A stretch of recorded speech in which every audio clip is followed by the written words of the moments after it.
Rusty, how you do, cousins? It's Rusty here. If you're new to the channel, I am a reseller. I buy stuff, and then I resell it and try to make a buck or two. Today, we're going to talk about how to ship matchbooks or matchbook covers. Come on over.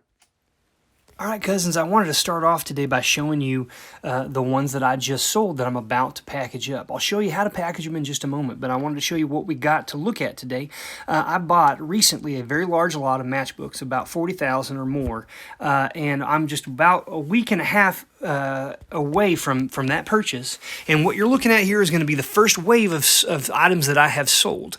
So we've got this luau tiki-related one here. It sold for $17. It's just a cover, no matches in it. Another one here, a tiki one from Minneapolis, that was sold for $12.50.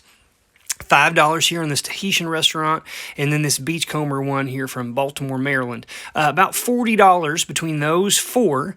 And then one guy purchased these three different baseball matchbook covers from the 1930s, various people from various teams, $87 people for these three. So between these 7 ones that I bought, this is about somewhere in the range of $130 to $140 total. And again, guys, so I paid $600 for this entire lot. And just what you look at right here, I've made, roughly 20% or more of my money back. I've already sold some others for about $250 worth has already been sold. So now we're about 50 to 60% of my initial investment. It's already back to me within a week and a half. I expect that with others I have listed that already have bids that I'll have my entire investment back within another week and a half. And then I've still got 40,000 or so of these things left to sell, these little buggers.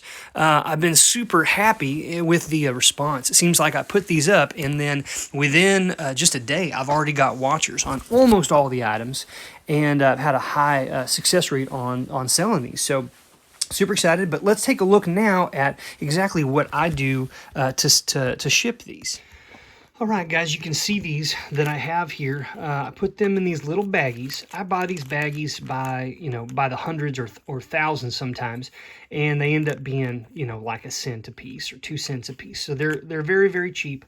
Then I take these, these are like very, very thin and lightweight cardboard, and they got this adhesive kind of strip at the top, and I just slip these things down inside of this. I put my return address up here. I either print off or I write the address here. I seal it up, and then that's it. Now, what you need to know, though, about matchbooks is if it's one like this, that's just cardboard. There's nothing in it. It's been clipped.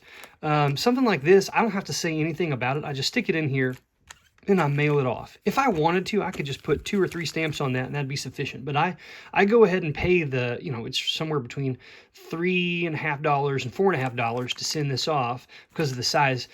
This will not go through the sorting machine, so I have to send it as a parcel. If I didn't care about sending as a parcel, I could just send that off, but I don't get tracking with that. And so if I want to have that tracking number, which is good, it's a good business practice to have that because you get to then send that to the buyer and then they can know when it's coming. The other thing about not putting a tracking number, you run the risk if you do not have a tracking number that the person's going to get that item. But then since you have no way of verifying that you sent it, they could come back and say, hey, well, where's my item? It never got here. And then you say, I don't know. I don't know what to tell you. I can't search for it myself. And then they could say, well, I want a refund. And that has happened to me early on. I got duped. And so after that, it's worth that extra couple bucks so that you don't have to send a refund to somebody if they're going to try to call you on it. So I drop them in here. I buy these as well. I buy ones like this and also thinner, lighter weight ones that actually can go through the sorting machine. So when I sell postcards that are maybe 10, 15 bucks or less, sometimes I will send it in something that can go through a sorting machine, but these I don't. But what I was trying to, I got derailed there, but what I wanted to say is if there's no matches in this, you don't have to do anything. However, if it does have matches in it, then that's a potential hazard. It's potentially flammable.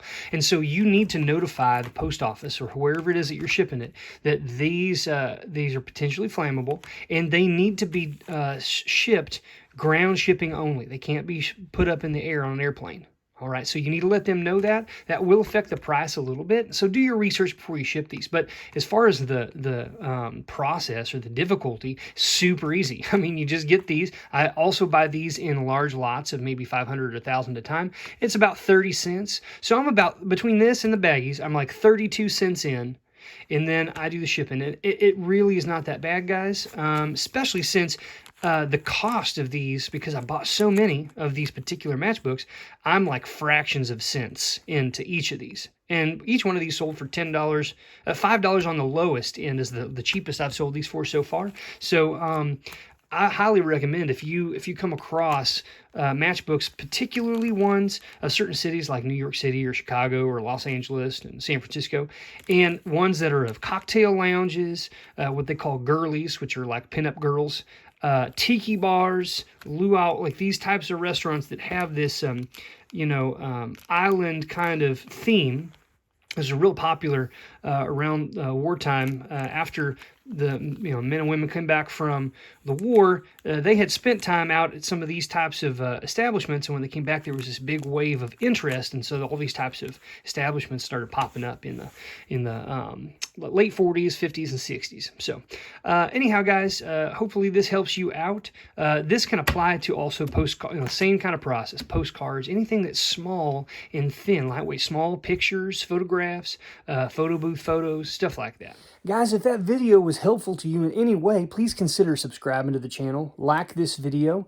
If you do subscribe, make sure you click that bell icon, because that's how you'll know when we put out new content. We're kicking out 2 to 3 videos a day at this point. Can't say we'll do that forever, but there's lots of great content coming out. Some of them are very short videos, instructional, to kind of show you the types of things we buy and sell and where to get them. And then others are longer. They go more in depth on topics like postcards, and all types of different collectible items and antiques, which is primarily what we sell down here at the warehouse. I hope you guys have a great Easter weekend, guys. God bless everyone. Stay safe, and we'll be back soon. Rusty hair.